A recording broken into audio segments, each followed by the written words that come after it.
حكم سيوفك في رقاب العذل، وإذا نزلت بدار ذل فارحلي، وإذا بليت بظالم كن ظالما، وإذا لقيت ذوي الجهالة فاجهلي،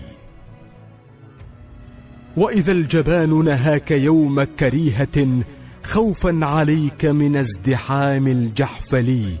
فاعصي مقالته ولا تحفل بها، واقدم إذا حق اللقى في الأول، واختر لنفسك منزلا تعلو به، أو مت كريما تحت ظل القسطل، فالموت لا ينجيك من آفاته حصن ولو شيدته بالجندل، موت الفتى في عزة خير له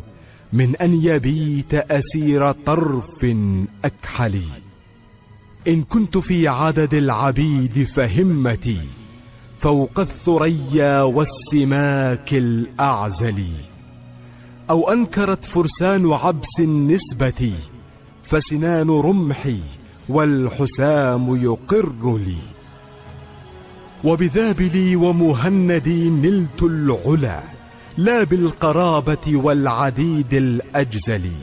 ورميت مهري في العجاج فخاضه والنار تقدح من شفار الأنصل، يا نازلين على الحمى ودياره هلا رأيتم في الديار تقلقلي، قد طال عزكم وذلي في الهوى، ومن العجائب عزكم وتذللي، لا تسقني ماء الحياة بذلة بل فاسقني بالعز كأس الحنظل،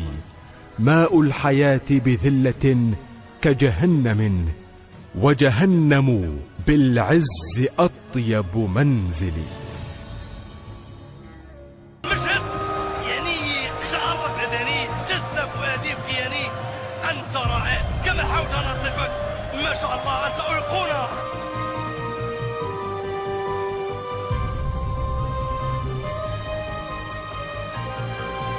مرتين هذه فرصة التسجيل وهدف أول، هدف أول، هدف أول هنا يأتي عن طريق نجمنا النجم